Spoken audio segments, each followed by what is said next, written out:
رمضان رمضان رمضان رمضان رمضان رمضان السلام علیکم ورحمۃ اللہ وبرکاتہ۔ الحمد للہ کفا وسلام علی عبادہ الذین اصطفى، اما بعد فاعوذ باللہ من الشیطان الرجیم، بسم اللہ الرحمن الرحیم۔ یا ایہا الذین آمنوا کتب علیکم الصیام کما کتب علی الذین من قبلکم لعلکم تتقون۔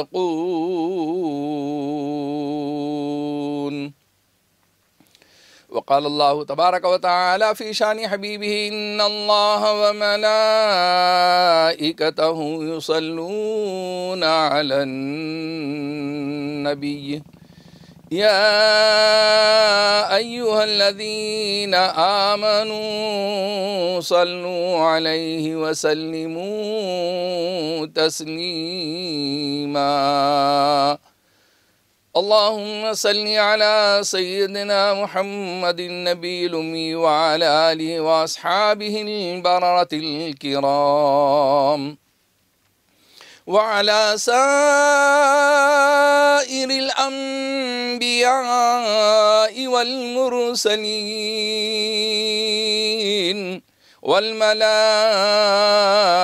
المقربین، وعلى آلہ واصحابہ اجمعین۔ معزز ناظرین و سامعین، عزیز دوستو، بزرگوں، میری ماں اور بہنوں، یہ رمضان المبارک کا مہینہ اللہ جل شانہ نے ہمیں ایک موقع عنایت فرمایا ہے کہ ہم اپنے گناہوں سے توبہ و استغفار کر لیں، اپنے خالق حقیقی کو راضی کر لیں۔ میرے عزیز دوستوں اور بزرگوں، ابھی میں نے قرآن پاک کی جو آیت تلاوت کی ہے، اسے بارہا آپ نے سنا ہے۔ اکثر علماء کرام، ہمارے بزرگان دین، اولیاء کرام نے اس قرآن پاک کی آیت تلاوت کرتے ہوئے اس کی روح کو بیان کیا ہے۔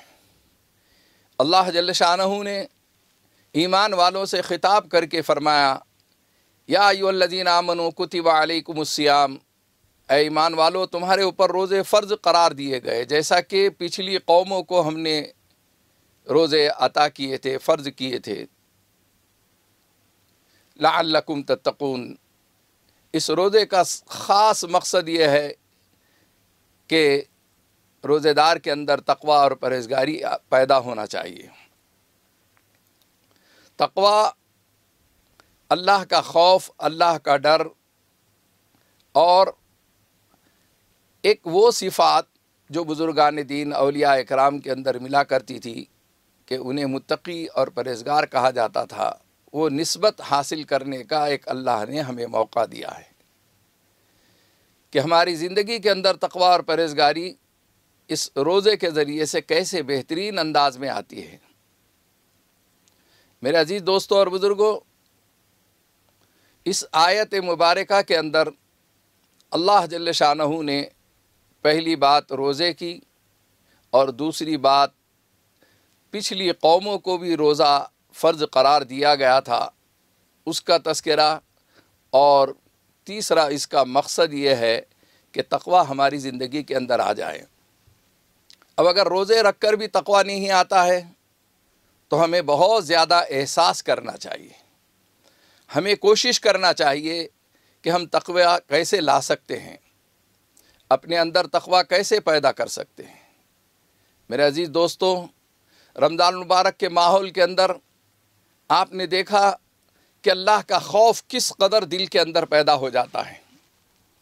ہر چیز رکھی ہوئی ہے، حلال غذائیں ہیں، لیکن وہ اپنے خالق اور مالک کا حکم مانتے ہوئے اس سے بچنے کی کوشش کرتا ہے، اس کا استعمال نہیں کرتا ہے، اس کے قریب تک کے جاتا ہے لیکن رک جاتا ہے۔ یہی خوف خدا اللہ کو مطلوب اور مقصود ہے، یہی ڈر اور خوف اور یہی پابندی اور یہی مزاج، یہی طبیعت کہ اللہ کا حکم نہیں ہے ہم چھوڑ دینا، اللہ کا حکم نہیں ہے وہ چیز ہمیں نہیں کرنا ہے۔ پورے روزے میں آپ غور کرتے رہیں، الحمدللہ مبارک مہینے کے اندر آپ ایسے ایسے مناظر دیکھتے ہیں کہ اس روزے نے، اس رمضان کے نورانی اور روحانی ماحول نے ہمارے چھوٹے چھوٹے معصوم بچوں کے اندر یہ جذبہ پیدا کر دیا ہے۔ آپ دیکھتے ہیں کہ معصوم بچے جو ہے وہ ضد کر کے اٹھتے ہیں اور روزہ رکھنے کی کوشش کرتے ہیں، اگر انہیں سحر میں نہیں اٹھایا گیا تو بغیر سحری کے وہ روزہ رکھنا چاہتے ہیں۔ مجھے تعجب ہے اور خوشی ہوتی ہے کہ ایک ماحول کی وجہ سے اللہ جل شانہ نے ان معصوم بچوں کے اندر کیسا جذبہ پیدا کیا ہے۔ 5 سال کا بچہ، 6 سال کا بچہ، 7 سال کا بچہ یہ روزہ رکھ لے رہا ہے، ماشاءاللہ بہت خوشی کی بات ہے۔ ایک مرتبہ مسجد کے صحن میں ہم بیٹھے ہوئے روزہ افطاری کرنے کے لیے تمام ساتھیوں کے ساتھ مشغول تھے، اچانک مسجد کے دروازے سے ایک صاحب ایک معصوم بچے کو پھول پہنائے ہوئے لے کر آنے لگے، ان کے ساتھ 2-4 اور لوگ تھے۔ وہ جب قریب آئے اور انہوں نے دعا سلام کے بعد کہا کہ مولانا اس بچے کو آج آپ نے افطار کی دعا کروانا ہے، اس کا روزہ آپ کے ذریعے سے کھلوانا ہے۔ ان کی عقیدت، ان کی محبت، اس میں کوئی شک نہیں ہے، لیکن میں نے ازراہ مذاق بے تکلفانہ ماحول تھا، میں نے ان سے پوچھ لیا کہ بھائی آپ کون ہیں یہ جو گود میں اس معصوم بچے کو اٹھائے ہوئے؟ کہنے لگے کہ میں اس کا ماموں ہوں، یہ چچا ہے، یہ بھائی ہے، یہ والد صاحب ہیں۔ ماشاءاللہ آپ تمام بھی روزے سے ہوں گے۔ لیکن جیسے ہی میں نے یہ پوچھا، مجھے تو 99% یقین تھا کہ تمام کے تمام روزہ رکھ کر آئے ہوئے ہوں گے اور روزے دار کو، معصوم روزے دار کو لے کر آئے ہوں گے، لیکن آپ کو حیرت ہوگی انہوں نے جواب دیا کہ مولانا آج ہم روزے سے نہیں ہیں۔ میں نے کہا کہ آپ؟ تو انہوں نے کہا کہ میں بھی نہیں ہوں۔ انہوں نے والد کو پوچھا تو کہنے لگے کہ میں بھی نہیں ہوں۔ اب آپ اندازہ لگائیے کہ جو روزے کا مکلف نہیں ہے، جس پر روزہ فرض نہیں ہے، اسے دولہا بنا کر لے کر آ رہے ہیں ماشاءاللہ آپ، اور جو جن پر روزہ فرض ہے وہ کس قدر جواز تلاش کر رہے ہیں، ہیلا بہانہ تلاش کر رہے ہیں اور وہ روزہ نہیں رکھ رہے ہیں۔ ایسے آپ کو بے شمار لوگ ملیں گے۔ یہ تو ایک مثال ہے۔ انہیں یہ توفیق ہونا چاہیے تھا کہ اس معصوم بچے کو ہم لے کر جا رہے ہیں، آج کم سے کم ہم روزہ رکھ لیتے۔ مجھے تعجب ہے کہ ایک معصوم بچہ جو مکلف نہیں ہے وہ روزہ رکھ کر آ رہا ہے، اس کی افطار آپ کرا رہے ہو، لیکن یہ ہٹے کٹے مستنڈے بہترین باڈی بلڈر، ان کو کیا ہو گیا؟ یہ روزہ کیوں نہیں رکھتے ہیں؟ اب یہ معصوم بچے کی فوٹو کھنچوائیں گے اور یہ معصوم بچے کی فوٹو ننھے معصوم روزے دار کر کے آ جائے گا، خوش ہوں گے۔ آج تعجب یہ ہوتا ہے کہ یہ 40 سالہ زندگی، 50 سالہ زندگی، 60 سالہ زندگی، 50 سال کی عمر ہو گئی اور ابھی تک کے روزہ نہیں رکھتے ہیں۔ بھائی آپ کوئی ایسی کوشش کیجئے کہ جس میں محلے میں 40 سالہ نوجوان کو، 50 سالہ آدمی کو اور 60 سالہ بزرگ کو، ان کو روزے رکھائیے، ترغیب دیجئے اور ان کے گلوں میں پھول کا ہار پہنا کر لے کر آئیے کہ انہوں نے ماشاءاللہ 40 سال کے بعد روزہ رکھا ہے، انہوں نے 50 سال کے بعد روزہ رکھا ہے، انہوں نے 60 سال کے بعد روزہ رکھا ہے۔ پھر ماشاءاللہ کسی کو ترغیب دینے کے لیے ان کی فوٹو کھنچوائیے آپ، اور ان کی فوٹو جو ہے اخبارات میں ڈالیے کہ انہوں نے 40 سال کے بعد ان کو اللہ نے توفیق دی، ان کو 50 سال کے بعد اللہ نے توفیق دی، یہ روزہ رکھے ہیں۔ جیسے ہمارے دعوت و تبلیغ کی محنت کرنے والے گشت لگاتے ہیں، رمضان المبارک کے اندر بھی گشت لگایا جائے، محلوں میں فکر کیا جائے، اپنی بستیوں میں فکر کی جائے کہ جو لوگ اچھے خاصے ہیں، ہٹے کٹے ہیں، مستنڈے ہیں، جو صحت مند ہیں، نوجوان ہیں، اور وہ لوگ روزہ کیوں نہیں رکھ رہے ہیں؟ اس کی فکر ہونا، طلب اور تڑپ ہونا ہمارے اندر، ہمارے اندر یہ ہونا کہ جیسا کہ ایک آدمی مسلمان بغیر کلمے کی موت اگر مرتا ہے ہمیں افسوس ہوتا ہے، ہمیں رنج و غم ہوتا ہے، اسی طریقے سے اس سے زیادہ رنج اور غم یہ ہونا چاہیے کہ رمضان کا مبارک مہینہ پایا اور اس نے روزہ نہیں رکھا ہے اور روزہ نہیں رکھ رہا ہے، اس کا کیا پرابلم ہے، اس کی کیا پریشانی ہے، وہ کیا غلط سوچ کے اعتبار سے چل رہا ہے۔ اگر اس کی سوچ یہ ہے کہ ہم 3 روزے رکھ لیے، اللہ نقطہ نواز ہے، اور ایک یعنی جو ہے اللہ تعالیٰ معاف کرنے والے ہیں، یقیناً اللہ معاف کرنے والے ہیں، لیکن میرے بھائی روزہ اگر قصدن اگر آپ توڑ دیتے ہیں یا روزہ قصدن نہیں رکھتے ہیں، یہ کتنا بڑا جرم عظیم ہے، یہ بہت بڑا گناہ کبیرہ ہے۔ اگر آپ نے قصدن ایک روزہ نہیں رکھا اور سال بھر آپ روزے رکھتے رہے تو بھی اس روزے کا ثواب آپ کو نہیں مل سکتا۔ اتنا قیمتی روزہ ہے ایک ایک، اتنی قیمتی تراویح ہے ایک ایک، کہ ایک تراویح اگر چھوٹ جائے تو سال بھر میں آپ کو اس کا ثواب اتنی ثواب والی چیز آپ کو ملنے والی نہیں ہے، اس کا ازالہ آپ نہیں کر سکتے۔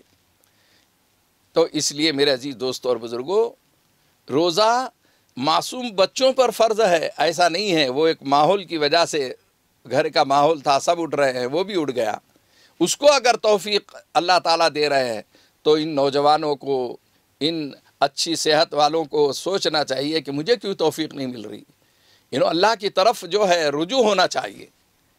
میرے عزیز دوستو، پھر بے تکلفانہ انداز میں دوسری بات یہ کہتا ہوں کہ وہ شخص جو ہے جب عالم سے روزہ افطاری کی دعا کروانا چاہتا ہے، اس کی عقیدت ہے، یقیناً ایسے لوگ بھی ہیں جو علماء سے عقیدت رکھتے ہیں، محبت رکھتے ہیں، اور بزرگان دین سے محبت رکھتے ہیں، بزرگوں سے محبت رکھتے ہیں، اور ان کے ذریعے سے یعنی معصوم بچوں کی روزہ افطاری کرانا چاہتے ہیں، ان کی دعائیں لینا چاہتے ہیں۔ یہ بہت اچھی بات ہے، عام دنوں کے اندر بھی یہ عادت ہونا چاہیے۔ یہ کیا بات ہے، افسوس کی بات ہے کہ آج ایک ماحول بنا ہوا ہے، اس کی وجہ سے آپ علماءوں کی عقیدت میں آئے اور رمضان جیسی ختم ہو جاتا ہے، علماء کی مخالفت، اماموں کی مخالفت۔ ارے جی، جو مصلی 5 وقت اپنے امام کے پیچھے نماز کی اقتدا کرتا ہے، تعجب ہوتا ہے، افسوس ہوتا ہے کہ وہ مسجد سے باہر نکلنے کے بعد اسی امام صاحب کی غیبت کرنے لگ جاتا ہے، ان کی مخالفت کرنے لگ جاتا ہے، ان کے ساتھ حسد کی آباس آتی ہے، اس کے جملوں سے طعن اور طنز کے جملے نکلتے رہتے ہیں۔ یہ کیا زندگی ہے؟ اُقْدُ عَالِمًا أَوْ مُتَعَلِّمًا أَوْ مُسْتَمِعًا أَوْ مُحِبًّا فَلَا تَكُنْ خَامِسًا فَتُهْلِكَ۔ آقا مدینہ سرکار دو عالم محمد رسول اللہ صلی اللہ علیہ وسلم نے فرمایا، عالم بنو یا طالب علم بنو، طالب علم بھی نہیں بن سکتے تو عالم کی بات سننے والے بنو یا عالم سے محبت کرنے والے بنو، 5ویں نہ بنو کہ ہلاک ہو جاؤ گے۔ علماء کے ساتھ محبت اور عقیدت یہ میرا آقا صلی اللہ علیہ وسلم نے سکھایا ہے، ترغیب دی ہے۔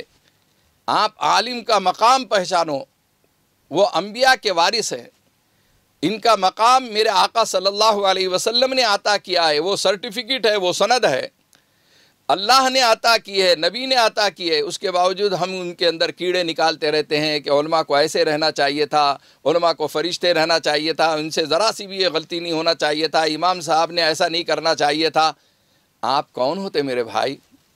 اگر آپ کو وہ بات کھٹک رہی ہے اور آپ کسی وجہ سے آپ یہ محسوس کر رہے ہیں کہ یہ غلط چل رہے ہیں، تو آپ محبت سے بھی تو بول سکتے ہیں، آپ ان کی اصلاح کے انداز میں بھی تو گفتگو کر سکتے ہیں، ان کی مخالفت کیوں کرتے ہیں؟ ارے علماء کو جس مقام اور منصب کے اعتبار سے اس امت کو نعمت کے طور پر دیا اللہ تعالیٰ نے، علماء اور ائمہ کے ساتھ وہ محبت ایمان کا جز ہے، نبی کا فرمان ہے، اس لیے آپ کو کرنا ہے۔ اگر آپ کو کوئی عالم اور امام پسند نہیں ہے، اس کے باوجود آپ کو محبت کرنا پڑے گی، آپ اس کی مخالفت نہیں کر سکتے، اس کے ساتھ حسد کینہ کپٹ نہیں رکھ سکتے، اسے ذلیل نہیں کر سکتے، اسے بدنام نہیں کر سکتے۔ یہ بہت بڑا جرم عظیم ہے دنیا کے اندر۔ میرے عزیز دوستو، آقا مدینہ سرکار دو عالم محمد رسول اللہ صلی اللہ علیہ وسلم نے ایک جگہ فرمایا کہ قرآن کی جو نسبت ہے علماء کے ساتھ، اماموں کے ساتھ قرآن کی نسبت ہے، اس پر وہ حدیث ذہن میں رکھیے، خیرکم من تعلم القرآن وعلمہ، تمہیں بہترین شخص وہ ہے جو قرآن سیکھے اور سکھائے۔ دنیا میں اس سے بہترین کوئی بھی نہیں ہو سکتا ہے۔ قرآن سیکھنے والا اور قرآن سکھانے والا، نبی پاک صلی اللہ علیہ وسلم کی زبان نبوت سے سرٹیفکیٹ مل رہا ہے کہ سب سے بہترین انسان اگر کوئی دیکھنا ہے تو یہ دو ہیں۔ دنیا میں اس کے علاوہ بہترین انسان کی نشاندہی میرے آقا صلی اللہ علیہ وسلم نے نہیں کی ہے۔ اب آئیے، تعجب یہ ہوتا ہے کہ یہ لوگ جو مخالفت کرتے ہیں، یا تو یہ احسان فراموش ہے، یا اتنے نادان اور بے وقوف ہیں کہ انہیں سمجھ میں نہیں آتا ہے کہ ہم کیا کر رہے ہیں۔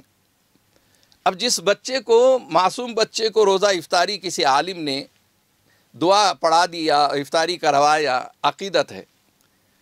اب آپ خود اپنے اوپر غور کیجئے، اگر مخالفت کرنے والا ہے، میں اسے دعوت فکر دیتا ہوں کہ آپ کے اندر جو ناظرہ قرآن پڑھنے کی صلاحیت پیدا ہوئی، آپ نے ناظرہ قرآن پڑھے، اور ہو سکتا ہے کہ آپ جیسی پیدا ہوئے تو آپ کے ایک کان میں اذان، دوسرے کان میں اقامت کسی مولوی نے دی ہوگی، کسی امام صاحب نے دی ہوگی، کیونکہ اس زمانے میں 60 سال 50 سال پہلے دیکھیے کہ دین کا ماحول نہیں تھا۔ بہت سارے آج بھی ایسا معاملہ ہے کہ باپ کا جنازہ ہے، بیٹے کو طہارت نہیں ہے، دور بیٹھا ہوا ہے۔ بیٹے کا جنازہ ہے، باپ کو طہارت نہیں ہے، وہ دور بیٹھا ہوا ہے، اسے جنازے کی نماز پڑھانا نہیں آتی، امام صاحب پڑھاتے ہیں۔ تو پیدا ہوئے تو اذان اور اقامت اس عالم دین نے، کسی سے بھی آپ کے باپ کا تعلق ہوگا، دادا کا تعلق ہوگا، انہوں نے ان کو بلایا اور اذان دلوانے لگائی اور اقامت کہنانے لگائی۔ تو آپ کی ابتدا تو اسی عالم نے کروائی ہے، اور انتہا آپ کا انتقال ہو جائے تو اکثر عقیدت کی وجہ سے باپ دادا جو ہے علماء اور ائمہ کو کہتے ہیں کہ آپ نماز جنازہ پڑھا دیجئے۔